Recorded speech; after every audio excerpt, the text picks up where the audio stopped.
Thank you for coming into my life, Mira. You made me realize that I can't really marry someone I do not love. Mia Moore tells presents The Chubby Single Mother and the Charismatic Billionaire. Written by Green Rian, 22. Mira, alam mo na ba kung saan ang venue natin mamaya? Palingon si Mira sa katrabaho niyang si Abigail. Abala ito sa pagluluto kagaya niya. Ang sabi ng head caterer, engagement party daw. Oo nga. Pero kilala mo ba kung sino yung soon-to-be groom? Si Eros Montessori lang naman.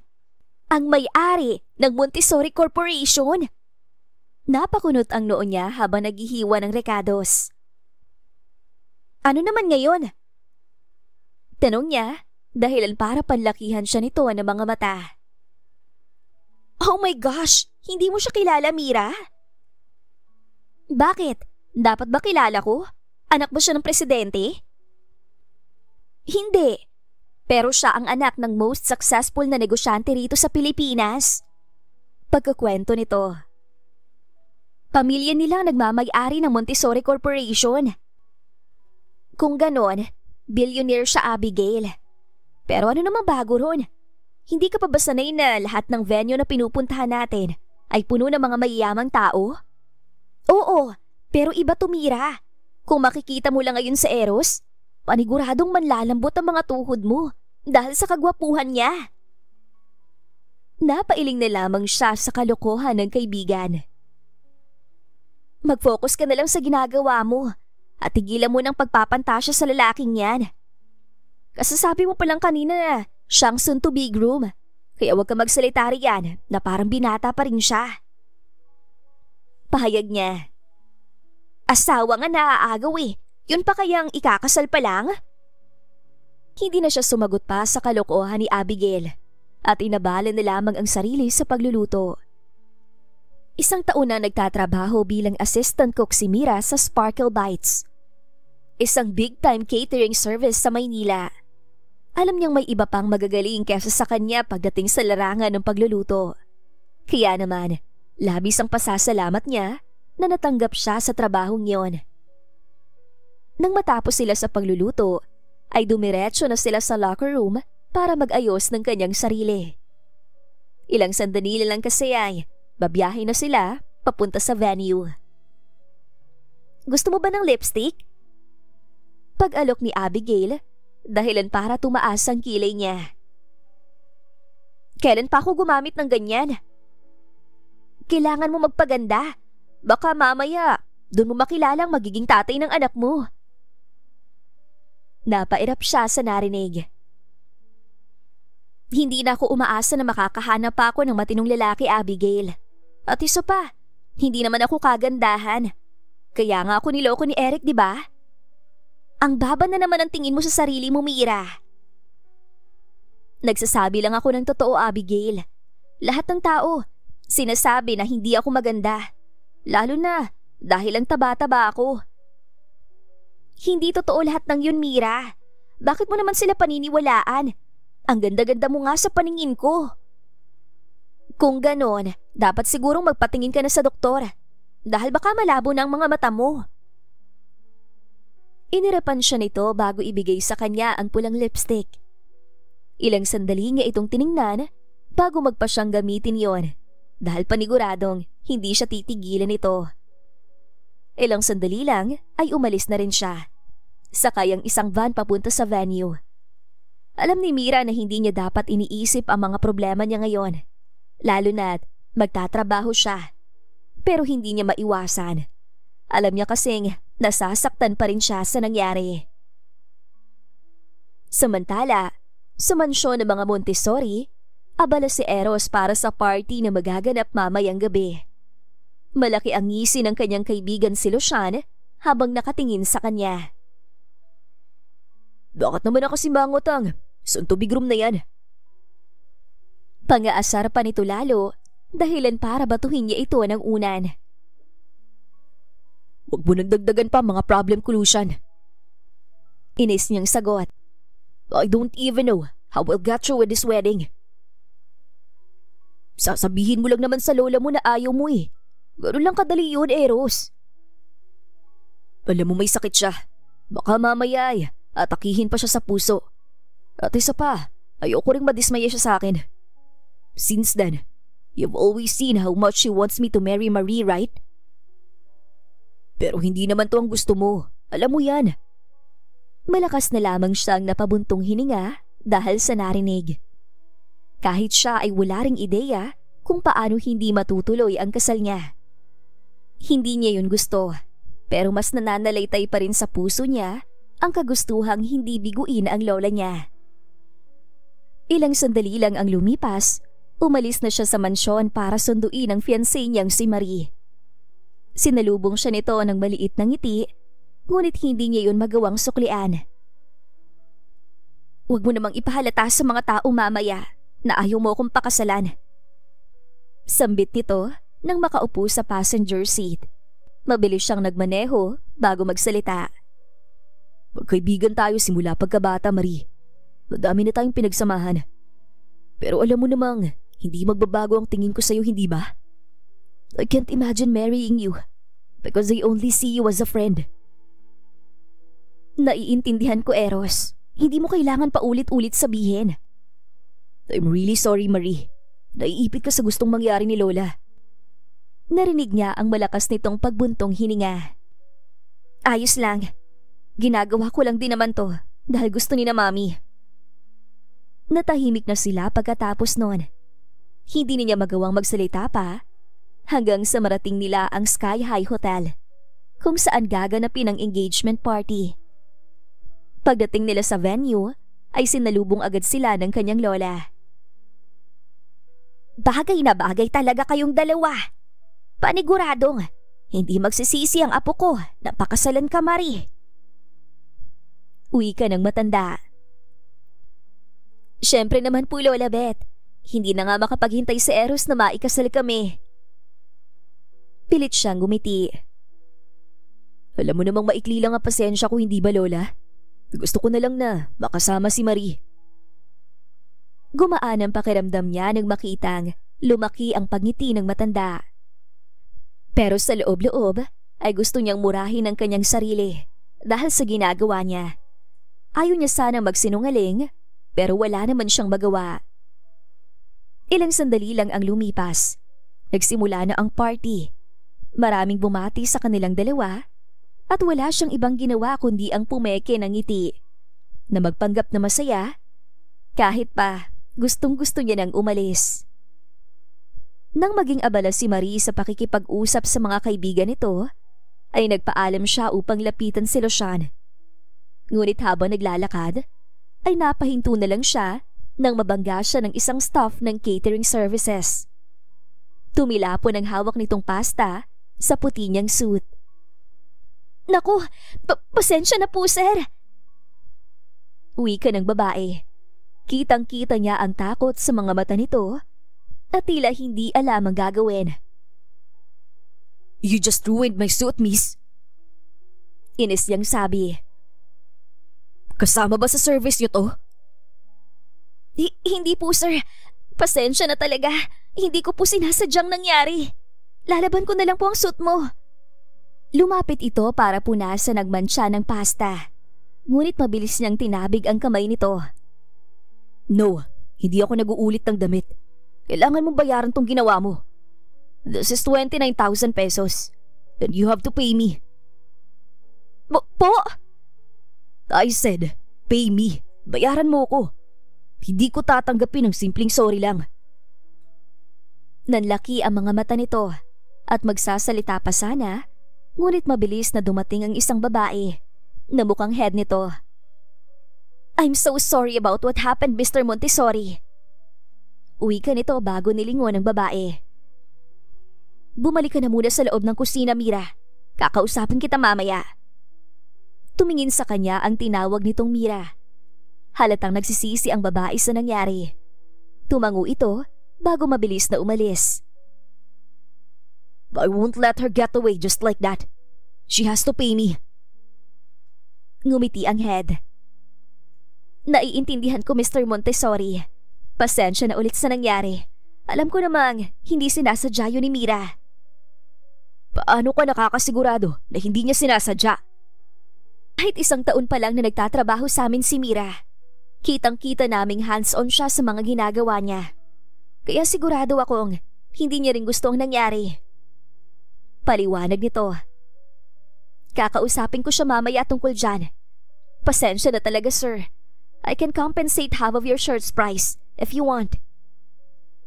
Never mind. Aniya, dahil mukhang napapansin na rin ng mga tao sa paligid ang nangyari.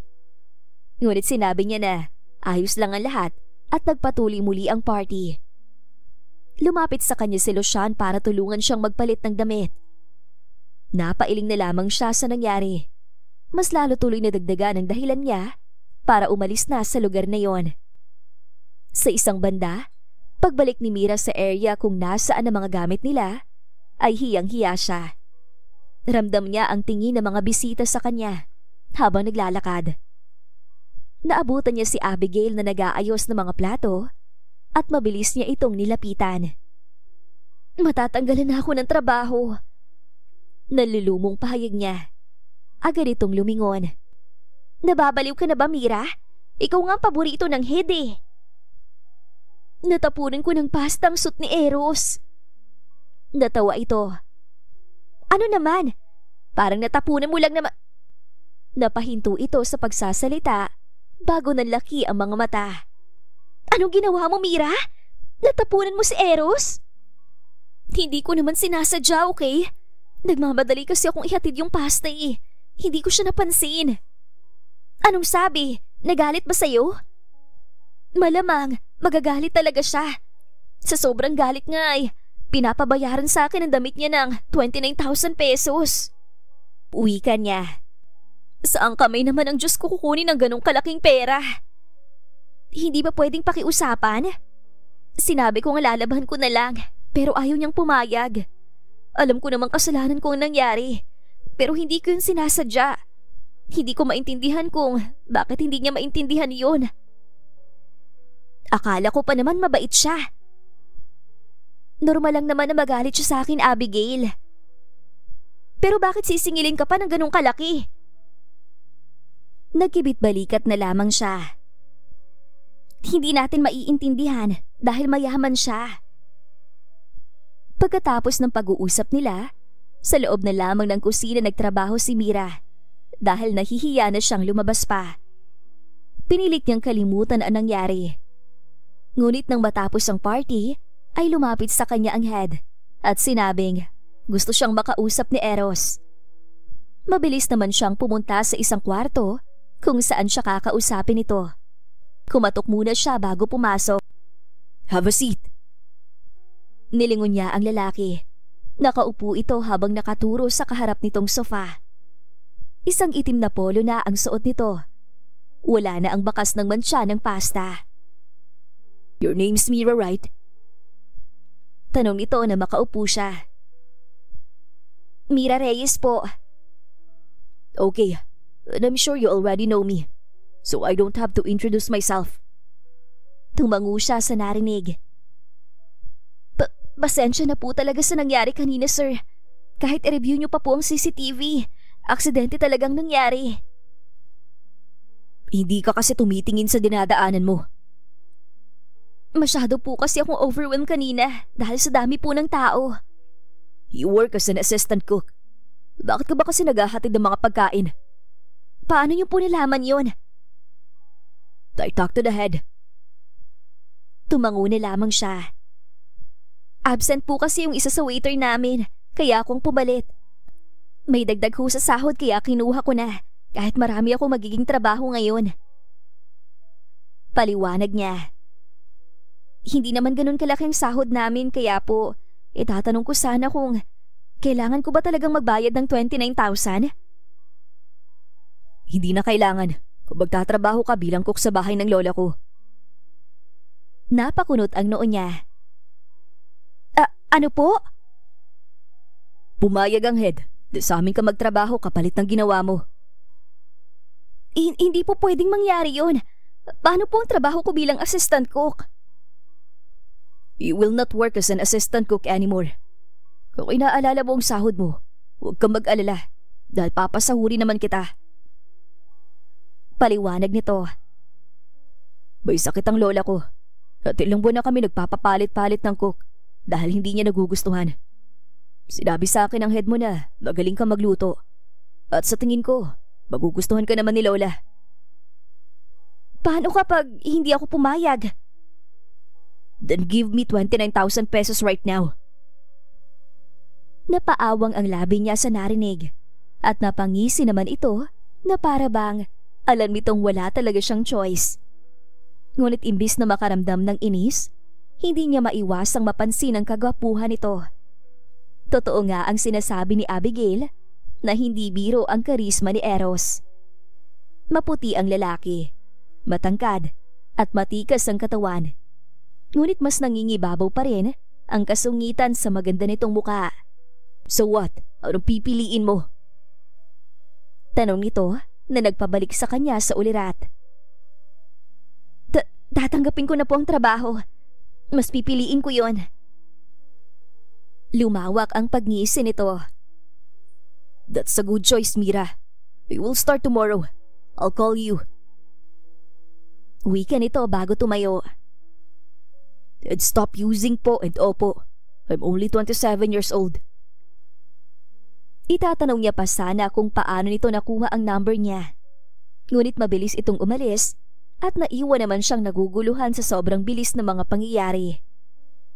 Nang gabing yon, umuwi siyang gulong-gulo ang isip sa maliit na apartment na kanyang nirerentahan.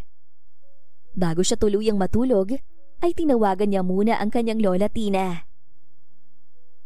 Hello, Apo? Kanina ko pa hinihintay ang tawag mo. Napangiti siya. Pasensya na la, ngayon lang ako nakatawag. Ang dami kasing nangyari kanina sa event na pinuntahan namin. Anong nangyari? Ayos ka lang ba, Mira? Siyempre naman, Lola. Pinalaki mo kaya ako matapang at malakas. Wika niya. Pinili na lamang niya na huwag sabihin ang nangyari. Nga pala, tulog na po ba si Maya? Oo, kanina pa. Hindi na nahintay ang tawag mo dahil napagod ka kalaro. Pero ang sabi niya, sabihin ko raw na miss ka na niya. Miss ko na rin siya, Lola. Miss ko na ho kayong dalawa.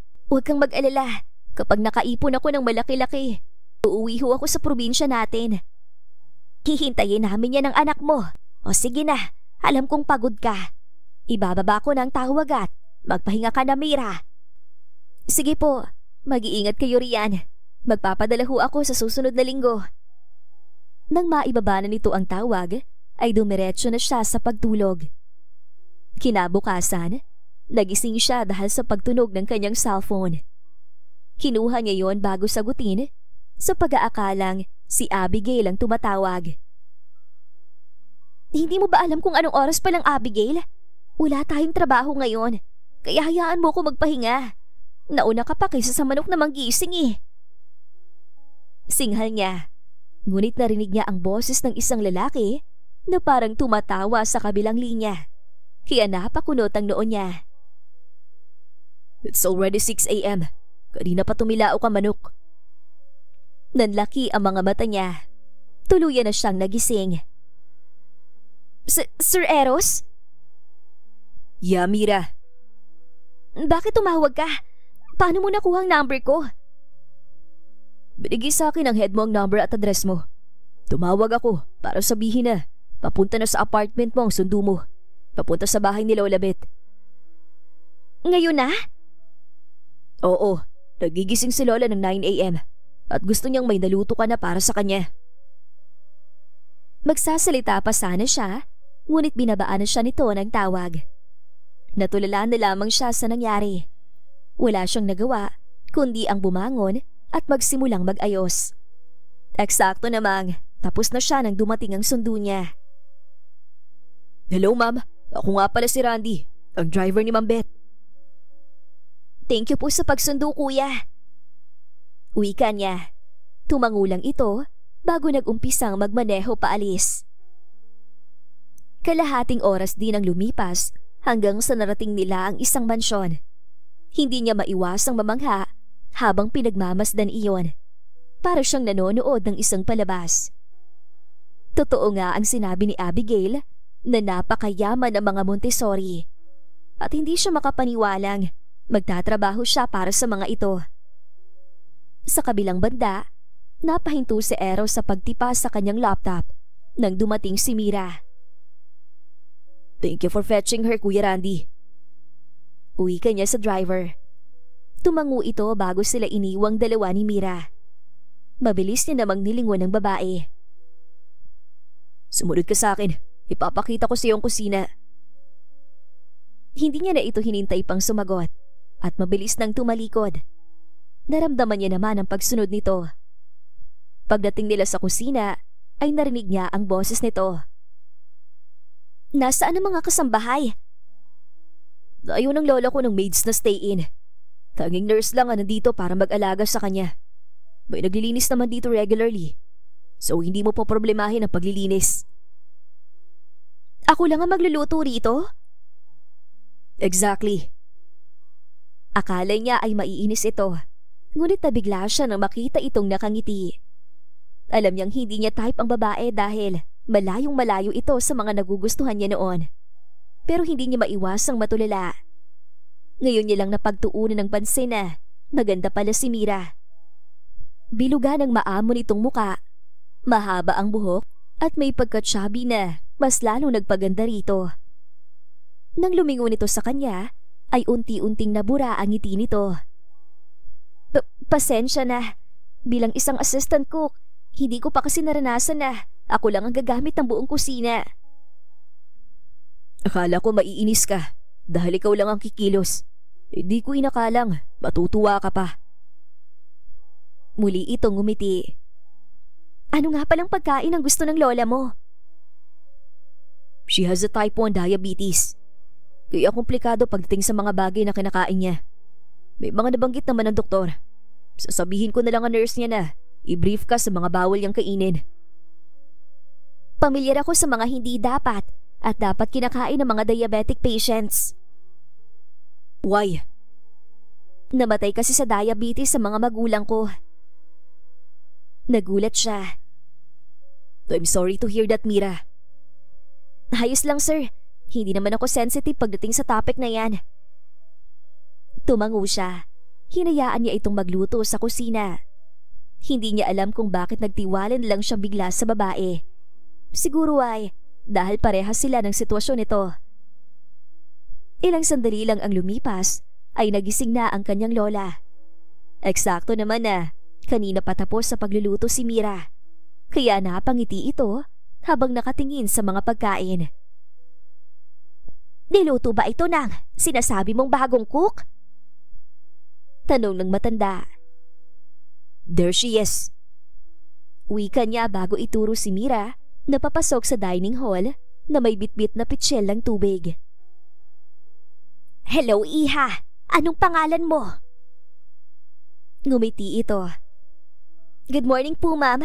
Ako po si Mira." "Ang bango nitong mga iniluto mo. Nakakatakam. Pakiramdam ko ay magugustuhan kita bilang cook." Napansin niya ang saya sa mga mata ni Mira nang marinig yon. Hindi niya naman maiwasang mamangha dahil sa simpleng papuri lang ay tuwang-tuwa na ito. "Sumama kang kumain sa amin, Iha." Anyaya pa rito ng kanyang abuela. "Ay naku po, hindi na kailangan. Nakakahiya po." Tumaas ang kilay niya. "Umupo ka na. Pipilitin ka pa rin ni Lola kahit hindi ka pumayag."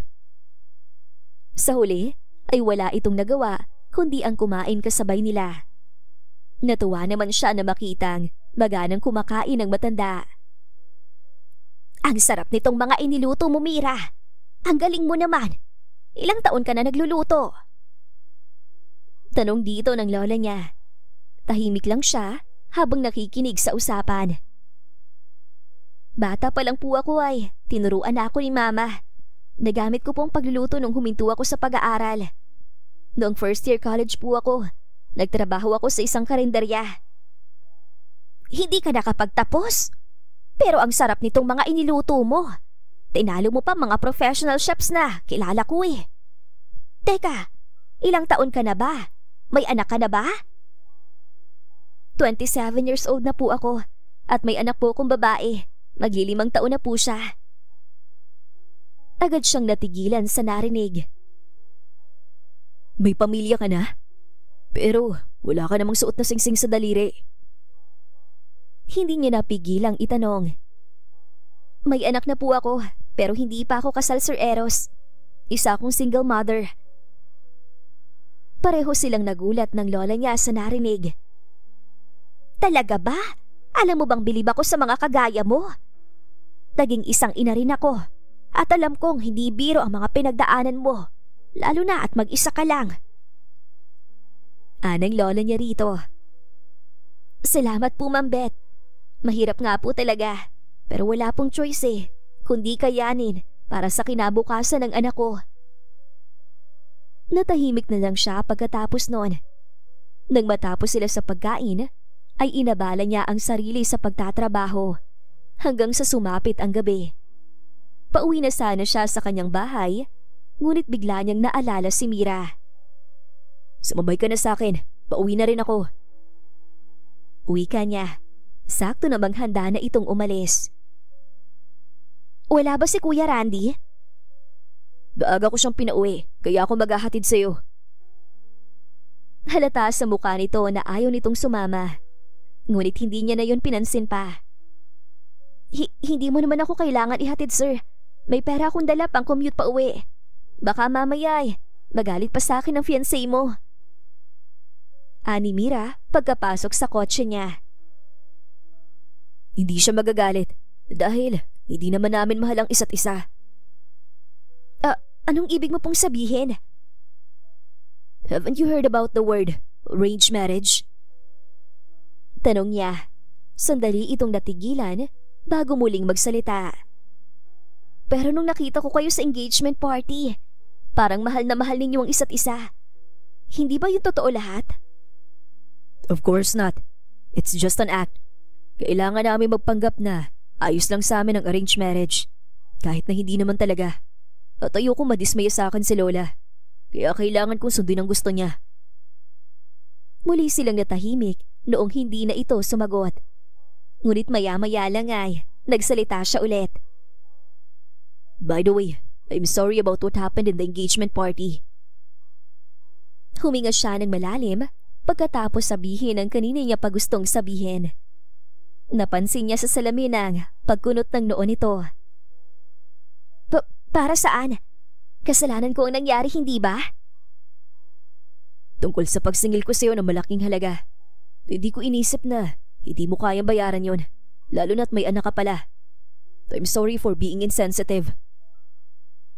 Ayos lang yun, sir. Naiintindihan ko naman. Tumango siya. Ano nga palang pangalan ng anak mo? Maya. Ang lola ko nag-aalaga sa kanya sa Cebu habang nandito naman ako sa Maynila. If it's okay to ask, how did you become a single mother? Kiryosong tanong niya. 3 buwan akong buntis noon, tapos nahuli ko siyang may kausap na babae sa cellphone niya. Kinumpronta ko siya. Mabuti nga dahil hindi niya na ako pinahirapan pa, dahil inamin niyang niloloko niya ako. Paliwanag nito. Ang sinabi niya ay hindi naman ako kagandahan at ang taba ko, kaya naghanap siya ng iba. Nakaramdam siya ng inis sa narinig. He said that? It's so stupid.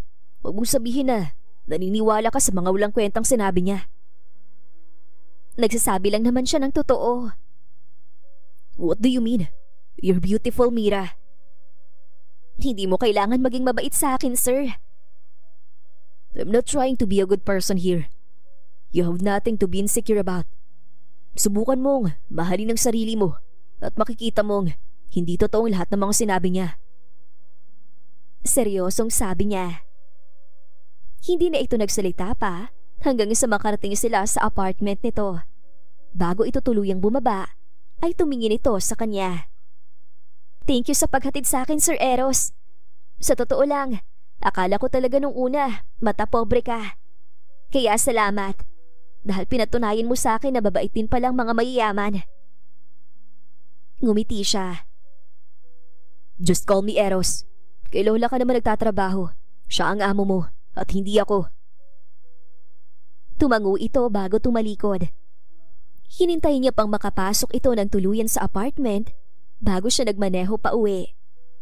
Hindi maintindihan ni Eros kung bakit ang gaan ang pakiramdam niya. Pero sa tingin niya ay hindi yun magandang senyales. Samantala, 2 linggo na ang lumipas simula nang magtrabaho si Mira sa lola ni Eros. Hindi niya inaakalang magiging payapa ang mga araw niya ron. Hindi rin siya masyadong nahihirapan dahil maayos naman ang pakikitungo sa kanya ng mga tao. Mabuti naman dahil wala ka naging problema riyan. Wika sa kanya ni Abigail. Isang araw noong bumisita ito sa apartment niya. Sakto naman kakauwi niya lang galing sa trabaho. Tapos, ang gwapo pa ng amo mo. Huwag mong pagpantasyahan ng lalaking ikakasal na. Hindi naman niya alam, kaya ayos lang. Hindi ka ba ginaganahan na magluto? Napakaswerte mo talaga, Mira. Sana pala, ako na lang ang nakatapon ng pasta sa suit niya. Mahirap pa rin naman ang trabaho ko. Dahil paano kung magkamali ako sa pagluluto at biglang magkasakit si Ma'am Beth? Malalago talaga ako. Good luck na lang talaga sa iyo, Mira. Basta, huwag ka masyadong mag-overthink. Hands-on ka sa pagtatrabaho. Isipin mo na lang ang mukha ni Eros. Napailing na lang siya sa kakulitan ng kaibigan. Ilang oras pa silang nag-usap bago ito nagpaalam na uuwi na. Kinabukasan naman, habang nagpapahinga siya pagkatapos magluto, ay tumawag ang kanyang lola. Hello, La? Napatawag ka po. Mira, apo. Pumunta rito si Eric kanina. Napatayo siya sa narinig. Humigpit ang kapit niya sa cellphone na hawak dahil sa kabang nararamdaman. Ano pong ginawa niya? Sinaktan niya ba kayo? Hindi naman, pero gusto niya raw makita si Maya. Gusto nga pumasok sa loob ng bahay. Pero mabuti at naisara ko agad ang gate. Bakit gusto niyang makita? Pagkatapos ng lahat ng mga ginawa niya, gusto niyang makita ang anak ko? Pangungumusta lang daw, Mira. Pero huwag ka mag-alala. Hindi ko siya pinagbigyan. Tinakot ko siya na kung hindi siya aalis, tatawag ako ng pulis. Mabuti na lang at umalis din siya agad. Salamat naman sa Diyos. Sigurado ka bang hindi ka nasaktan sa nangyari, Lola? Hindi, apo. Naayos lang kami. Sa susunod na bumalik pa siya rito, ipapablatter ko na siya sa barangay para hindi na siya manggulo pa. Uwi ka nito. Sige na. Baka nakakaabala na ako sa trabaho mo. Tatawag na lang ako mamayang gabi. Sige po, Lola. Mag-iingat po kayo ni Maya. Nang maibaba ang tawag, ay hindi niya napansin na umiiyak na pala siya dahil sa labis na pag-aalala. Lumabas siya sa back door ng kusina at pumunta sa pool area para doon magpahangin. Tumupo siya sa isang lounger habang iniisip ang nangyari. Nandito ka lang pala, Mira. I've been looking for you for a while. Napalingon siya sa nagsalita at nakita si Eros na nakangiti sa kanya. Ngunit mabilis itong natigilan nang makita ang itsura niya.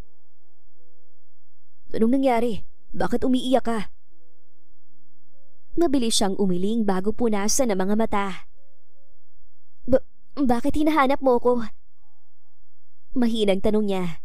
Ngunit seryoso lang siya nitong tiningnan bago umupo sa katabi niyang lounger.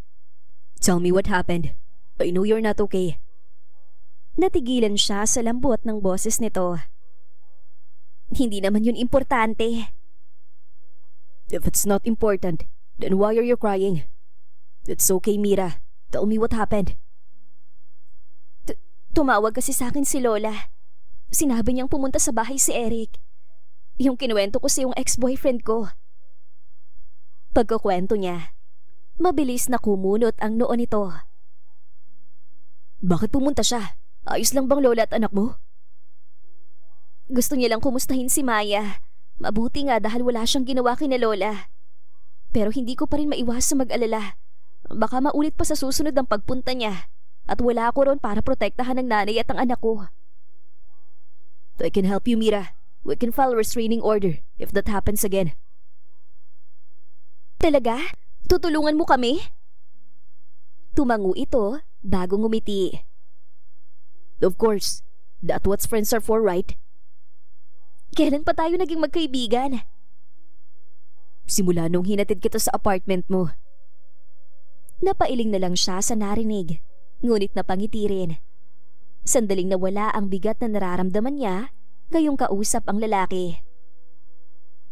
Salamat, Eros. Wika niya. Tumango ito na may bahagyang ngiti sa labi. I'm curious about something.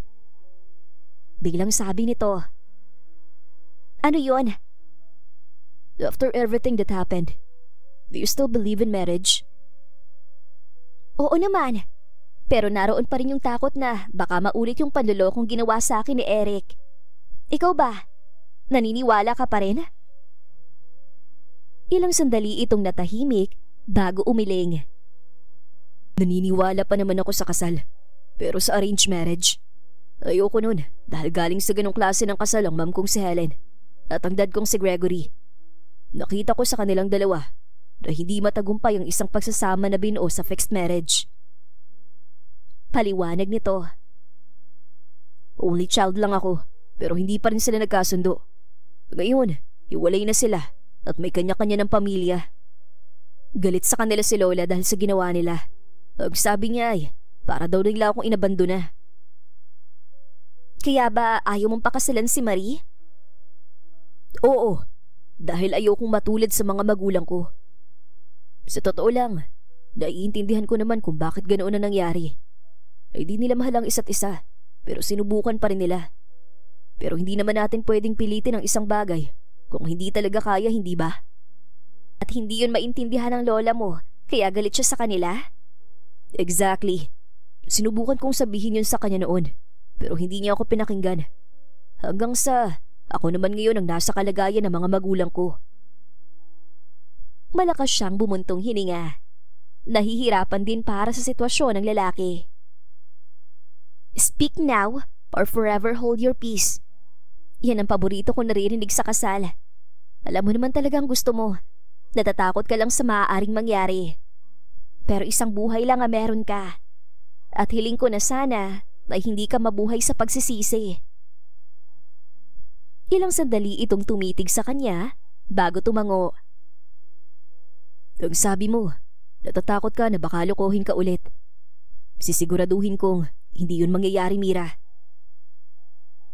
Napaawang ang labi niya.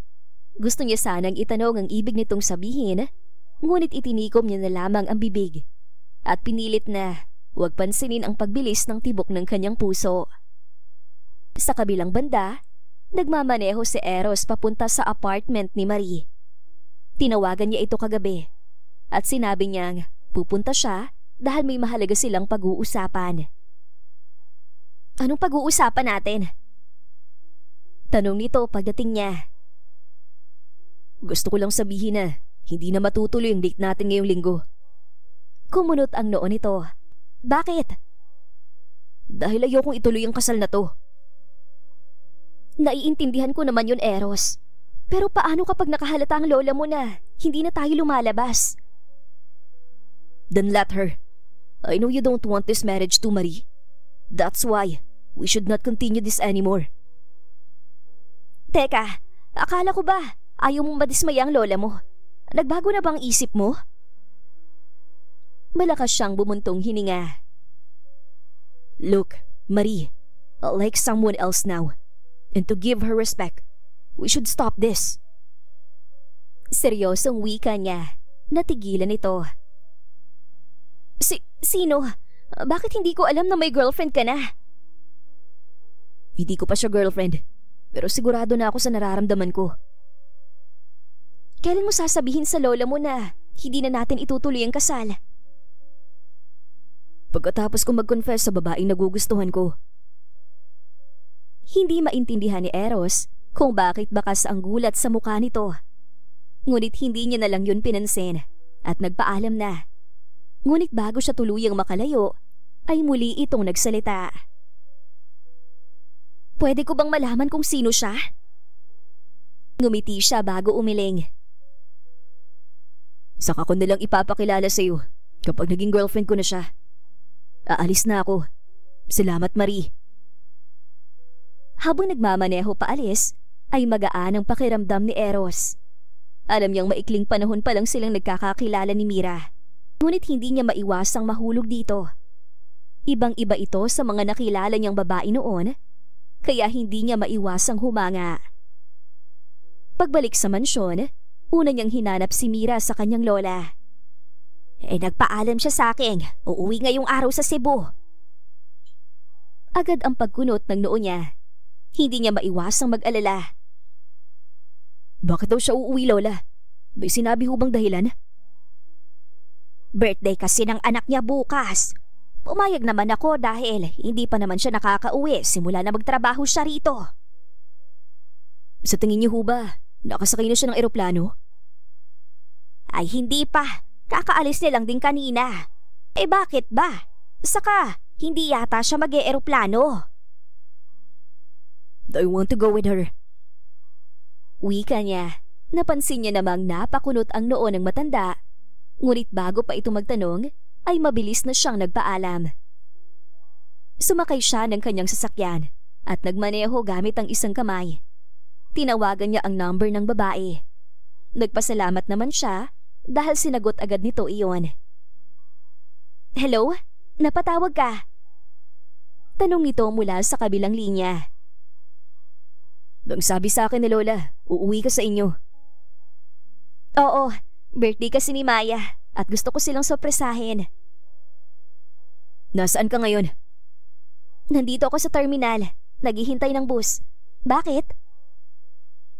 Hintayin mo ako riyan. Wika niya. Ha? Bakit naman? Pinapabalik ba ako ni Ma'am Beth? No, I want to go with you. Let's celebrate your daughter's birthday. Paliwanag niya. Hindi niya na hinintay pa ang sasabihin nito dahil mabilis niyang pinataya ang tawag.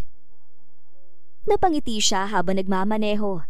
Hindi niya maiwasang masabik dahil gusto niyang makilala ang pamilya ng babae. At hindi na rin siya makapaghintay na sabihin ang nararamdaman niya para dito. Samantala, ay hindi pa rin makapaniwala si Mira na sasama pa uwi sa Cebu si Eros. Sa halip din na mag-bus tulad ng nauna niyang plano, ay agad na bumili ng plane ticket si Eros. Anong trabaho mo? At alam ba to ng fiancé mo? Nagtatakang tanong niya.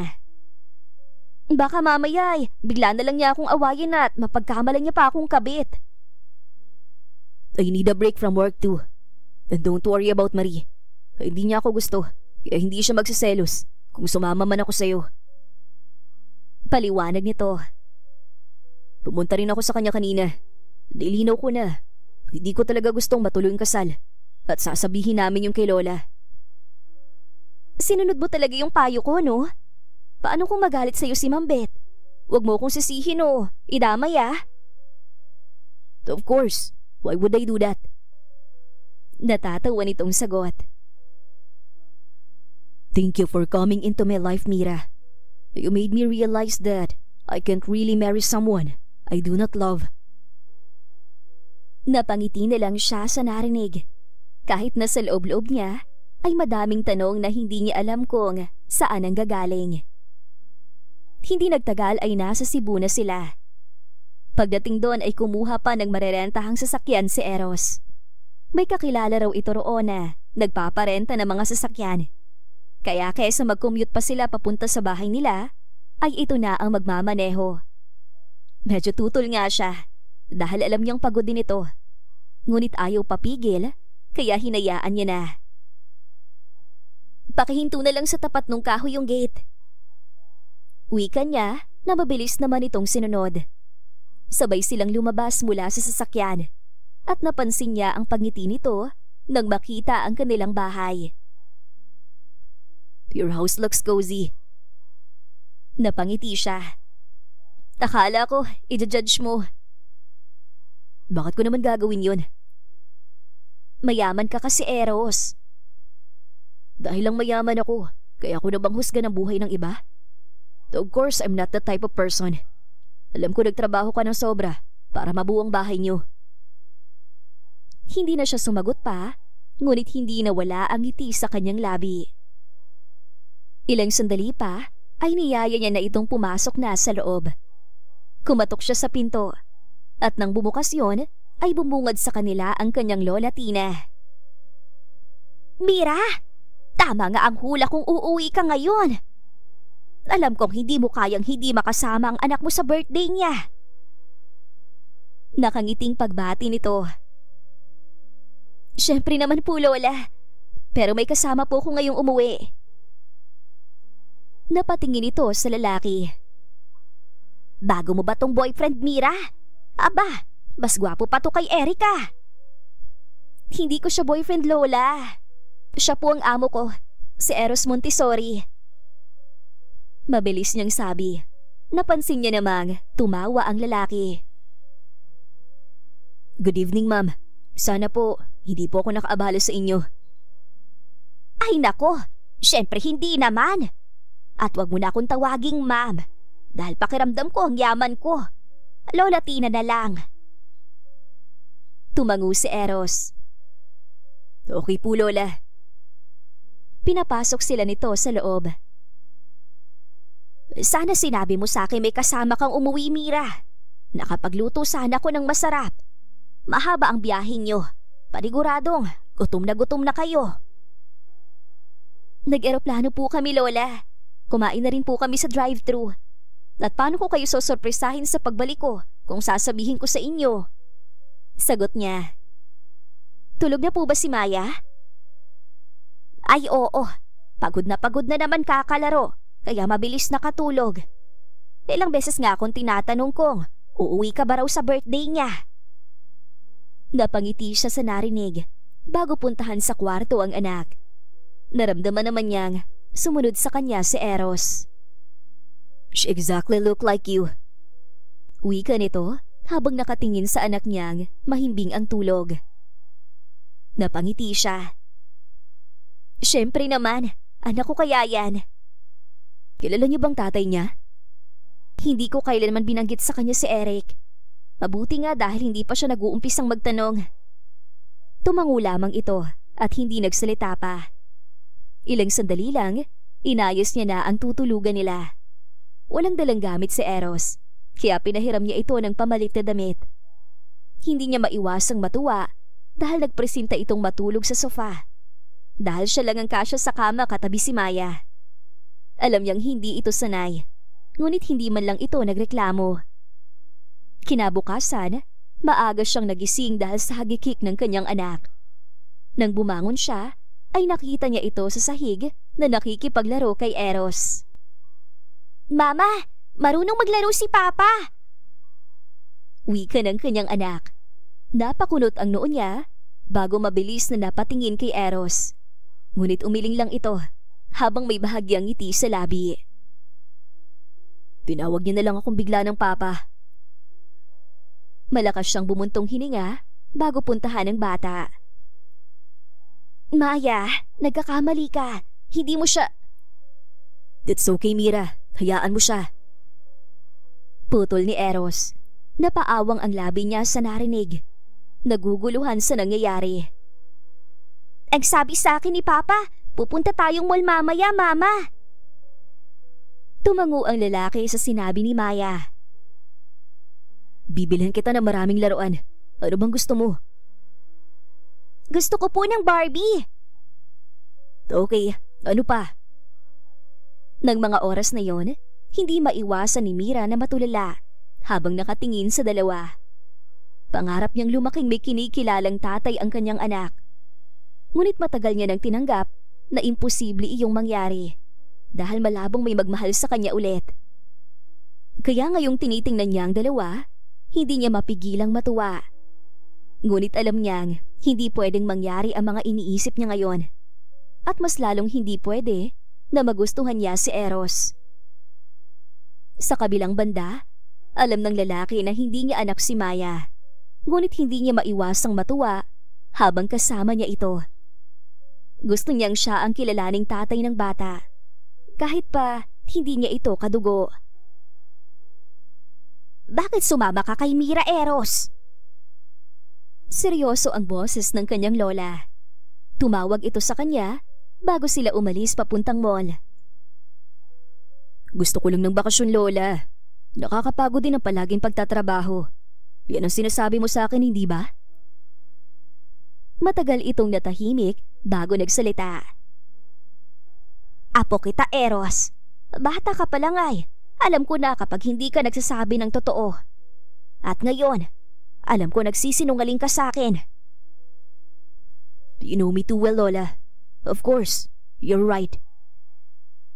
Pag-amin niya. Pero sasabihin ko na lang sa iyo ang totoo pagbalik ko ng Maynila. Let me enjoy her first. Hindi niya na hinintay pa ang sasabihin nito dahil mabilis niya nang tinapos ang tawag. Alam niyang magagalit ang matanda, pero hindi niya na muna iisipin yon sa ngayon. Ready na ba kayo? Tanong niya kina Mira pagbalik. Tumango ito sa kanya. Sigurado ka bang ayaw mong sumama, Lola Tina? Umiling ang matanda. Hindi na, iho. Wala naman akong hilig sa pamamasyal. Mas gusto ko pa rito sa bahay. Sige na, umalis na kayo. Nagpaalam sila bago tuluyang umalis. Hindi niya mapigilang mapangiti dahil halatang excited si Maya. Wow! Ang ganda ng sasakyan ni Papa! Wika ng bata habang nakaupo sa backseat kasama ang nanay nito. Tumingin sa kanya si Mira. Pwede bang dumaan muna tayo sa simbahan bago tayo mamasyal sa mall? Sure, let's do that. Ilang sandali lang ang lumipas, narating nila ang simbahan. Habang naglalakad sila papasok, iniisip niya na para silang isang pamilya. At ang isiping yon ay nakakapagbigay sa kanya ng saya. Thank you, Papa Jesus, dahil birthday ko po ngayon at kasama ko sina Mama at Papa. Napatingin silang dalawa kay Maya dahil sa sinabi nito habang nagdadasal. Napabaling ang tingin niya kay Mira dahil napansin niya ang bahagyang ngiti sa labi nito. Nang magtama ang mga mata nila, mabilis itong umiwas ng tingin. Pagkatapos nilang magpasalamat at magdasal, umalis na sila para pumunta sa pinakamalapit na mall. Pagdating nila ron, ay dumiretso agad sila sa floor na puro pambata ang paninda. Bagay po ba sa akin, Mama at Papa? Tanong ni Maya habang ipinapakita ang isang dress. Ngumiti siya. You look like a princess, Maya. Bagay naman sa'yo, Maya, pero masyadong mahal. Tingin ka pa ng ibang gusto mo riyan. Wika ni Mira, kaya nilingon niya ito. It's okay, huwag kang mag-alala sa presyo. Ako na bahalang magbayad. Napaawang ang labi nito. Pero hindi mo naman kailangan gawin to, Eros. I want to make her happy, Mira. Birthday niya naman ngayon. Hayaan mo na ako, please. Pagpipilit niya bago ngumiti. Nang bumuntong hininga ito bago tumango, ay mabilis siyang tumingin kay Maya. Tara, maghanap pa tayo ng mga gusto mo. Ilang oras din ang itinagal nila ron. Maraming biniling laruan at mga damit si Eros para kay Maya. Kung hindi pa nga siya pipigilan ni Mira, ay baka bilhin niya na ang lahat na mahawakan ng bata. Hindi niya naman magagamit lahat yan eh. Alam kong barya lang para sa'yo ang mga ito, Eros. Pero nahihinayang pa rin ako sa pera. Dapat pa rin tayo maging praktikal. Mahinang sabi nito habang naglalakad sila paalis. Ayaw nitong iparinig yun kay Maya na abala sa paglalaro ng manika nito. Tumawa lang siya. Totoo ngang sinasabi nila na dapat ang babaeng humahawak ng pera para sa isang pamilya. Hindi talaga kami marunong mag-budget. Napailing na lang ito sa kanya, kaya mas lalo siyang natawa. Sunod nilang pinuntahan ng isang fast food restaurant at kumain doon. Bumili sila ng cake para sa bata at kinantahan ito. Happy birthday, Maya. Sana masaya ka ngayong araw. Nakangiting wika niya. Masaya po ako dahil kasama ko kayo ngayon ni Mama. Magsasalita pa sana si Mira, ngunit isang hindi pamilyar na lalaki ang lumapit sa kanilang mesa. Masama ang tingin nito sa kanila. Ito na bang ipinalit mo sa akin, Mira? Anong ginagawa mo rito, Eric? Automatiko ang pagkunot ng noo ni Eros nang marinig ang pangalan ng lalaki. Nakita ko kayo kanina. Akala ko nga hindi ikaw yan eh. Pero dahil mataba ka, alam kong hindi ako nagkamali. Can you just leave? Seryosong sabi niya. Stop making a scene here. You're an immature guy. Aba, ang yabang mo naman yata, pre. Hindi mo ba alam na anak ko yung kasama mo? Kung anak mo pala, bakit akong tinatawag na papa? Kumunot ang noo nito. Bakit? Sino ka ba para magsalita ng ganyan? Di porkit nag-i-English ka. Akala mo, maibubuga ka na sa akin. I'm Eros Montessori, Mira's boyfriend. Tigilan mo ng paggugulo mo sa amin dahil kayang-kaya kitang ipakulong kung gugustuhin ko. Mabilis niyang sagot. Natigilan ang lalaki. Montessori? Ikaw bang may-ari ng Montessori Corporation? I'm glad you recognize me. Di ako makapaniwalang pumatol ka sa matabang yan. Sinasabi ko sa iyo, Montessori, binabalaan na kita. Pagsisisihan mo na naging girlfriend mong baboy na yan. Magsasalita pa sana siya, ngunit mabilis na lumapit ang mga guards at hinatak paalis si Eric. Naiwan naman silang gulat sa nangyari. Sino po yun, Mama? Tanong ni Maya. Wala lang yun, anak. Kalimutan mo ng mga narinig mo. Natahimik na sila pagkatapos noon. Pansin niyang naapektuhan si Mira sa mga sinabi ni Eric. Nang pauwi na sila at tulog si Maya, ay tinanong niya ito. Are you okay? Oo. Hindi lang ako makapaniwala na bigla siyang nanggulo sa atin kanina. I can file a restraining order if you want.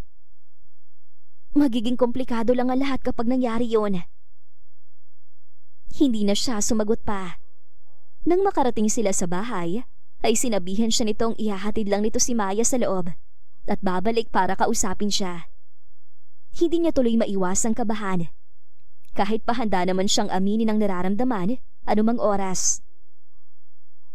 Samantala, naglalakad na pabalik ng sasakyan si Mira.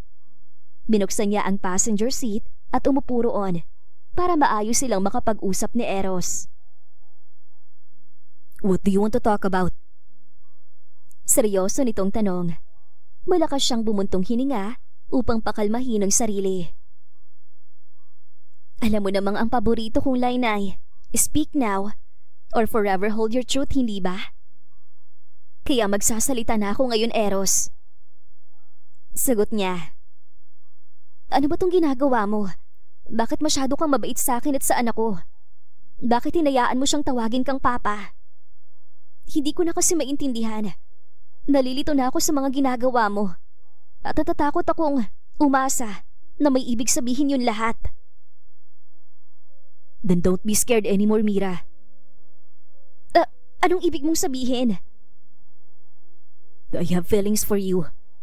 Isn't it too obvious? Kulang pa bang lahat ng mga ginagawa ko? Napaawang ang labi niya. Gusto mo ko? Hindi pwede yun, Eros. Ikakasal ka na kay Marie. Walang kasal na mangyayari. Dilinaw ko na kay Marie na ayoko talagang ituloy ang kasal dahil may nagugustuhan na akong iba. Sagot nito. Tumawag sa akin si Lola kanina. Nahahalata niyang nararamdaman ko para sa'yo. At handa akong sabihin sa kanyang ayokong magpakasal pagbalik natin sa Maynila. Basta sabihin mo lang sa akin na mahal mo rin ako. Pero mas gaganda ang buhay mo kapag kinasal ka kay Marie. Hindi ka tulad sa akin na may anak na. Narinig mo naman ang sinabi ni Eric kanina, hindi ba? Magsisisi kang nakilala mo ko dahil sisirain ko lang ang buhay mo. Hindi ko kailangan ng magandang buhay kasama si Marie. Kung ikaw ang gusto kong pakasalan, Mira. May anak na ako, Eros. Sigurado ka bang gusto mo magmahal ng isang babaeng may anak na? Noong nalaman kong single mother ka, mas lalo kong humanga sa iyo, Mira. At nanda akong tumayong ama ni Maya. Ituturing ko siyang sarili kong anak. Tuluyan na siyang napaluha sa narinig.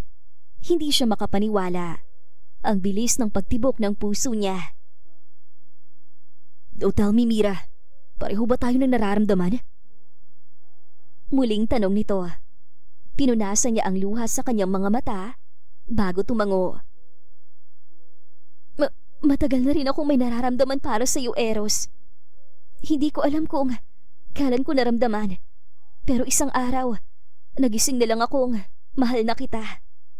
Pero ilang ulit kong sinabi sa sarili ko na hindi pwede. Dahil imposibleng magustuhan mo ako.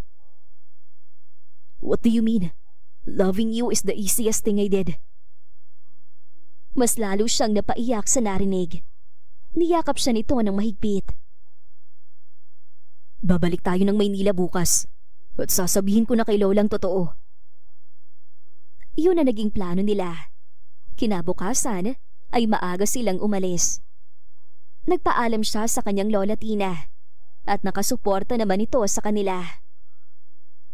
Pwede bang ikaw na lang munang kumausap sa kanya? Natatakot ako sa pwedeng mangyari. Wika niya pagkahinto ng sinasakyan sa apartment niya. It's okay, I understand. Pero tandaan mo na kahit anong mangyari, buo na ang desisyon ko na ikaw lang ang papakasalan ko. Kahit hindi man siya pumayag sa relasyon natin, hindi na yun importante pa. Tumango siya bago bumaba mula sa sasakyan. Hinihintay niya muna itong makaalis bago siya pumasok sa apartment. Magaan na ang puso niya ngayong inamin niya na ang nararamdaman para kay Eros. Ngunit hindi niya pa rin maiwasang kabahan para sa magiging reaksyon ng lola nito sa oras na malaman nito ang totoo. Habang nag-aayos ng gamit si Mira, ay napahinto siya nang biglang tumunog ang kanyang cellphone. Nakita niyang unknown number ang tumatawag, ngunit sinagot niya pa rin iyon. Hello? Sino to? Good morning, Mira. I'm Marie. Sigurado kong kilala mo naman ako. Natigilan siya. Sa hindi niya malamang dahilan, ay nakaramdam siya ng kaba. Ikaw ang fiancé ni Eros, hindi ba? Oo. Pero nabanggit niya sa akin na hindi niya na gustong ituloy ang kasal. At malakas ang kutob kong dahil yun sa'yo. Sagot nito. Pero hindi na ako magsasayang ng oras, Mira. Ginagamit ka lang ni Eros. Ginagamit ka lang niya para makatakas sa kasal. Anong ibig mong sabihin? Sasabihin niya sa lola niya na hindi niya itutuloy ang kasal kapag kayong dalawa na, hindi ba? Gagamitin niya lang yon para makatakas sa kasal. At pagkatapos ay iiwan ka niya dahil hindi ka naman niya talaga mahal. Hindi yan totoo, Marie. Paano ka naman nakakasiguro? Bata pa lang kami. Kilala ko na si Eros. Mas matagal ang pinagsamahan namin kaysa sa inyo. Kaya maniwala ka sa akin. Hindi na siya sumagot pa at mabilis nang pinatay ang cellphone. Ramdam niya ang sunod-sunod na pagtulo ng luha sa kanyang mga mata. Mabilis niyang niligpit ang kanyang mga gamit at nag-empake pabalik sa Cebu. Sa kabilang banda ay nakatingin lang si Eros sa magiging reaksyon ng kanyang lola pagkatapos niyang sabihin ang totoo. Alam kong galit ka dahil hindi ko masusunod na gusto mo mangyari. Pero ito ang gusto ko, Lola. Si Mira ang gusto kong pakasalan. Paliwanag niya. Alam ko namang hindi mo talaga gustong pakasalan si Marie. Hinihintay ko lang talaga na magdesisyon ka para sa sarili mo. At ngayon, masaya akong ginawa mo na. Nanlaki ang mga mata niya. You're not mad at me? Gustuhin ko man, pero naiintindihan ko naman ang sitwasyon mo. Naranasan ko na yun noon. May mahal akong iba, pero natuloy pa rin ang arranged marriage namin ng lolo Jeremy mo. At ayokong maranasan mo ang mga naranasan ko. Salamat, Lola. Pero magagalit talaga ako kung hindi matinong babae ang pakakasalan mo, Eros. Mabuti na lang talaga dahil si Mira ang napili mo. Mabuti na nga siyang tao. Ang sarap pang magluto. Napangiti siya sa narinig. Sinabi ko na rin kay Marie ang totoo. Paniguradong matutuwa yun kapag nalaman niyang hindi ka nagalit. Wika niya, ngunit tumawa lang ito. Sa susunod na pumunta ka rito, dalhin mo ang anak ni Mira. Dahil hindi naman ako makakapayag na ikaw lang ang nakilala niya. Nakangiti siyang nagpaalam na aalis muna. Masaya siyang nagmaneho papunta sa apartment ni Mira, ngunit pagdating niya ron ay napakunot ang noo niya nang makitang wala roon ang babae. Ang nakapagtataka lang ay naroon ang cellphone nito. Mabilis niya iyong nakuha at nagulat siya nang makita ang isang unknown caller na tumawag 30 minutes ago. Pamilyar sa kanya ang numero. Hindi siya pwedeng magkamali. Mabilis niyang kinuha ang kanyang cellphone at tinawagan si Marie. Ilang sandali lang ay sumagot ito. Bakit napatawag ka? Tanong nito. Why did you call Mira? Nakausap mo ba siya kanina? Mabilis niyang sabi. Pumunta ko rito sa apartment niya pero wala siya rito. Paniguradong iniwan ka na nun. Napakunot ang noo niya. What do you mean, Marie? Akala mo ba hindi ko malalaman na siyang babaeng gusto mo? At hindi ko maintindihan kung paano mo siya nagustuhan, Eros. Bakit ganyan ka magsalita? Ano bang problema mo? Paanong ang bilis mo siyang nagustuhan? Eh ako nga, buong buhay mong kasama, pero hindi mo malang napansin na mahal kita. Seryosong wika nito, dahilan para magulat siya. Bata pa lang tayo, may nararamdaman na ako sa'yo.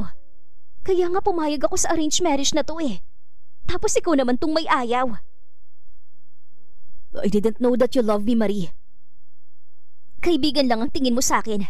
Hindi mo talaga malalaman iyon. Pero bakit tinawagan mo si Mira? Tumawa ito sa kabilang linya. Sinabi ko sa kanyang, ginagamit mo lang siya para makatakas sa kasal. Mukha namang naniwala siya sa sinabi ko. Looks like hindi pa siya lubusang tiwala sa'yo. Nakinig siya sa akin eh. What did you say? Bakit mo ginawa yun, Marie? Galit niyang sabi. Kung hindi ka man mapapa sa akin, Eros, edi dapat hindi rin kayo magkatuluyan ng babaeng mahal mo. You know I won't forgive you because of what you did, right? Alam ko, Eros. At huwag ka na ring umasang. Magkaibigan pa rin tayo. Hindi niya na hinintay pa ang sasabihin nito dahil mabilis niyang tinapos ang tawag. Hindi niya masisisi si Mira kung bigla na lang itong tumakbo. Meron na itong trauma sa mga lalaki. Nahihirapan pa rin siyang iproseso ang nangyari. Ngunit pinilit niyang magmaneho papunta sa terminal ng bus dahil baka naroon pa ang babae. Nagpasalamat siya nang naabutan niya pa ito na nakaupo sa waiting shed at umiiyak. Mabilis itong lumingon sa kanya nang tawagin niya ito. Anong ginagawa mo rito? Masaya ka na bang hindi matutuloy ang kasal niyo dahil ginamit mo lang ako? Galit nitong sabi. Huwag ka maniwala kay Marie. Hindi totoong mga sinabi niya. Huwag ka na magsinungaling sa akin, Eros. Alam mong ayaw ko sa mga maloloko. Malakas siyang bumuntong hininga.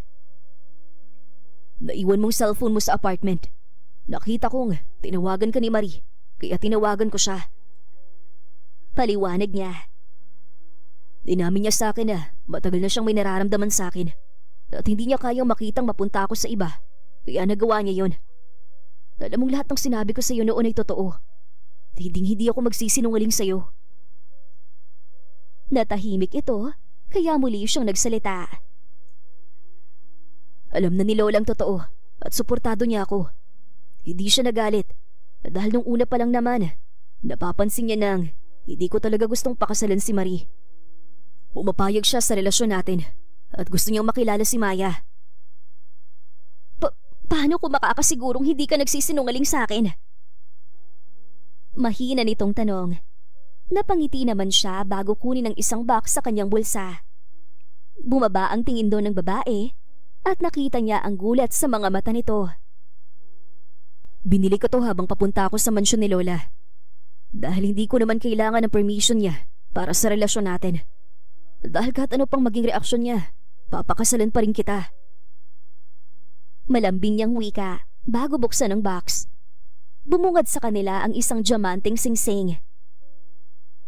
Alam kong dapat sa magandang lugar ako magpo-propose sa iyo, Mira. Pero wala na akong choice. Kailangan ko nang patunayan sa iyo ngayon na seryoso ako. Totoo ba to, Eros? Papakasalan mo talaga ako? Totoong-totoo, Mira. So, will you marry me? Ngumiti ito bago tumango. Pinunasan niya ang luha sa mga pisngi nito bago ito mahigpit na niyakap. Sa mga oras na yon, wala nang iba pang mahihiling si Eros sa kanyang buhay. Samantala, hindi pa rin makapaniwala si Mira na engaged na silang dalawa ni Eros. Pauwi sila ngayon papuntang Cebu para sabihin na ikakasal na sila at dahil gustong makilala ng lola ni Eros ang pamilya niya. Hindi pa rin ako makapaniwala sa ginawa ni Marie. Wika niya nang nasa eroplano na sila. Pareho tayo. Ang akala ko pa naman ay suportado niya na may gusto akong iba. At kahit naman nun, hindi ko naman napapansin na may gusto na pala siya sa akin. Anong plano mo sa kanya? Sinabi kong hindi ko siya mapapatawad sa ginawa niya at hindi na kami magkaibigan pa.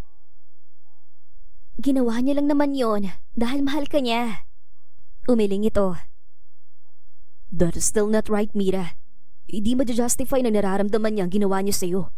Paano na lang pala kung talagang naniwala ka sa sinabi niya at inisip mong maluloko talaga ako? May mga pagdududa pa rin ako kung dapat ba akong maniwala sa sinabi niya. Kaya nga nasa waiting shed lang ako at hindi pa sumakay ng bus. Paliwanag niya. Pero may parte pa rin sa akin ang gustong maniwala dahil alam mo naman ang nangyari sa past relationship ko, Eros. Alam mong ang hirap na magtiwala. Paniguradong magagalit sa akin si Lola kapag nalaman niya naghiwalay tayo dahil sa nangyari. Alam mo bang gustong gusto ka niya para sa akin? Napangiti siya sa narinig. Gustong gusto ka rin ni Lola para sa akin. Kahit hindi ko pa sinasabi sa kanya na gusto kita. Nalaman niya na agad yun base lang sa mga tingin ko sa'yo. Kaya paniguradong matutuwa yun kapag nalaman niyang ikakasal na tayo. Pagdating sa kanilang bahay sa Cebu, ay napatingin si Mira sa bintana at nakita si Eric na nasa tapat ng kanilang gate. Mukhang napansin din yun ni Eros dahil mabilis nitong ipinarada ang sasakyan at agad silang bumaba. Ano na naman ginagawa mo rito, Eric? Galit niyang sigaw. Napalingon ito sa kanila. Gusto ko lang kumustahin ang anak ko, Mira. Masama ba yun? Pero ayaw kong papasukin na matandang to. Napakunot ang noo ng kanyang lola. Kanina mo pa nga pinipilit na pumasok. Hindi ko alam kung sadyang tanga ka lang dahil hindi mo maintindihan na wala kang karapatang makita ang anak ni Mira. Sinamaan ni Eric ng tingin ng matanda at akmang sasampalin ito. Ngunit mabilis na nahawakan ni Eros ang mga kamay ni Eric. Don't you dare lay a finger on her. Galit nitong wika. Bakit mo ba pinoprotektahan ng pamilyang to? Alam mo bang wala silang maidudulot na maganda sa'yo? Pwede bang tigilan mo ng panggugulo sa buhay namin, Eric? Matagal na tayong tapos. Pagkatapos mo ko lokohin. Huwag ka magpanggap na ako ang dahilan kaya tayo naghiwalay. Galit niyang pahayag. At huwag na huwag mong tatawagin si Maya na anak mo. Dahil si Eros lang ang kikilalanin niyang tatay. She's right. Maya is my daughter. Dagdag ni Eros. You've crossed the line. I'll file a restraining order against you. Napailing ito. Bahala kayo. Gawin niyo ang gusto niyo. Pero tandaan mo, hindi magiging masaya ang buhay mo kasama si Mira. Magsasalita pa sana siya, ngunit mabilis itong naglakad paalis na parang walang nangyari. Agad niyang nilapitan ang kanyang lola. Ayos ka lang po ba? Sinaktan ka ba niya kanina nung wala pa kami? Sunod-sunod niyang tanong. Hindi naman, Apo. Pero natatakot lang ako dahil sinusubukan niya talagang buksan itong gate kanina. Mabuti na lang at dumating kayong dalawa. Huwag ka na mag-alala, Lola. Sisiguraduhin ko na hindi na siya makakapanggol ulit. Wika ni Eros bago siya tiningnan. Tatawagan ko lang ang abogado ko. Tumangulang siya. Pumasok silang dalawa ng kanyang lola sa loob ng bahay. Naabutan niyang mahimbing na natutulog si Maya. Nang makaupo sila sa sofa, ay nagsalita ang matanda. Teka, kumusta nga pala? Pumayag ba ang lola ni Eros na hindi matuloy ang kasal nila ni Marie? Tanong nito, dahilan para mapangiti siya. Suportado niya ho kami at nag-propose na po sa akin si Eros. Wika niya bago ipakita ang kanyang kamay. Napangiti naman ang matanda. Ang ganda ng singsing. Alam mo bang bago kayo umalis pabalik ng Maynila, nagpaalam siya sa akin na magpo-propose siya? Umayag naman ako dahil nakikita kong masaya ka sa tuwing kasama siya. Pati si Maya, nagiging bibong bata dahil kay Eros. Simula nung naghiwalay kami ni Eric, akala ko talaga hindi na ako makakahanap ng lalaking magmamahal sa akin. Pero pinaramdam sa akin ni Eros na hindi ko kailangan baguhin ang sarili ko dahil mahal niya kung ano na talaga ako. Nakangiting wika niya. Alam kong masaya para sa iyo ang mga magulang mo ngayon. Nasa wakas, may lalaki na rin nakakita ng halaga mo. Sayang nga lang po dahil wala sila lola. Ngumiti ito bago tapikin ang balikat niya. Huwag ka mag-alala, akong maghahatid sa iyo sa altar. At alam kong manonood naman sila sa kasal mo. Alam kong mararamdaman pa rin natin ang presensya nila. Magsasalita pa sana siya, ngunit pumasok na ng bahay si Eros. Nakangiti ito sa kanila. Ayos na, nasabihan ko ng kaibigan ko tungkol kay Eric. At sisiguraduhin niyang hindi na ulit siya manggugulo sa atin. Ay mabuti naman kung ganon. Maraming salamat, Eros. Ayoko na makita ang pagmumukha ng lalaking yon. Sagot ng kanyang lola at nagtawanan na lang sila. Natanggal na ang tinik sa dibdib niya dahil sa wakas ay matatahimik na ang mga buhay nila. Kinabukasan, bago sila umalis pabalik ng Maynila, ay dumalaw muna siya sa puntod ng kanyang mga magulang kasama sina Eros at Maya. Pasensya na po kung ngayon na lang ulit ako nakadalaw, Mama at Papa. Wika niya pagkatapos magtirik ng kandila. Pero palagi ko naman po kayong iniisip. Hello po, Ma'am and Sir. I'm Eros po, your daughter's soon-to-be husband. Sana po ay boto kayo sa akin. Nangangako ho akong iingatan ko silang dalawa ni Maya. Napangiti siya bago hawakan ang kamay nito. Salamat dahil tinupad mo ng matagal ko ng pinapangarap. Noong araw na yon, lumuwas silang apat pa Maynila para formal na magpakilala sa lola ni Eros. Isang dinner ang naganap sa mansyon nito. Masaya siyang makita na nagkapalagayan agad ng loob ang dalawang matanda. Tuwang-tuwa rin ang lola ni Eros sa kanyang anak. Ang mga sumunod na buwan ay ginugol nila sa pagpaplano sa kasal nila. Napagdesisyon na nila na sa isang sikat na Catholic church sa Maynila gaganapin ang kasal. Sa mismong araw ng pag-iisang dibdib nila, bumukas ang malaking pinto at pumasok si Mira. Suot ang isang puting off-shoulder wedding dress. Sa bawat paghakbang niya ay hindi niya mapigilang mapaluha habang tinitingnan ng mga taong mahal niya. Ang kanyang lola Tina ang naghatid sa kanya sa altar. Gaya niya ay umiiyak din ito. Nandun din ang lola ni Eros na nakangiti sa kanila. Ang kanyang maid of honor ay si Abigail. Ang best man naman ay si Loshan at flower girl si Maya. Nang mapatingin siya kay Eros ay mas lalo siyang napaiyak. Hindi magagawang maipaliwanag ng mga salita kung gaano niya kamahal ang lalaki. Ipinaramdam nito sa kanya na hindi niya kailangan baguhin ang sarili para lang mahalin din siya nito pabalik. Hindi nito kailanman ipinaramdam na hindi nito gusto ang pagiging chubby niya. Bagkus ay niyakap nito ang lahat ng mga insecurities niya hanggang sa matutunan niya ring mahalin ang kanyang sarili. Yun ang pinakamasayang araw ng mga buhay nila. Sa harap ng Diyos, nanumpa sila na palaging magsasama sa hirap at ginhawa. Tanging kamatayan lang ang maghihiwalay sa kanilang dalawa. Pagkatapos ng kasal, nanirahan sila sa mansyon na iniregalo sa kanila ng lola ni Eros. Ang huling balita nila kay Marie ay permanente na itong nanirahan sa Amerika, habang si Eric naman ay nakahanap na ng makakasama nito sa buhay. Si Maya ay inadapt na ni Eros para hindi na sila guluhin ni Eric kailanman. Pakiramdam ni Mira ay perpekto na ang buhay niya sa kabila ng paminsan-minsang maliliit na tampuhan sa pagitan nilang mag-asawa. 1 taon lang ang lumipas. Pinatayuan siya ng kanyang asawa ng isang restaurant. Sumikat yon dahil sa masasarap niyang mga luto.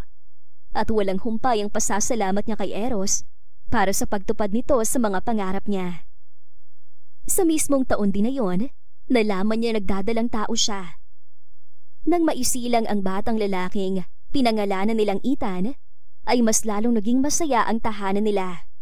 At wala nang ibang mahihiling pa si Mira. Dahil para sa kanya, yun ang kahulugan ng isang magandang buhay. The end. Kung nagustuhan ninyo ang aming istorya, ay huwag kalimutan na mag-like at subscribe. Mag-iingat po tayong lahat. Salamat!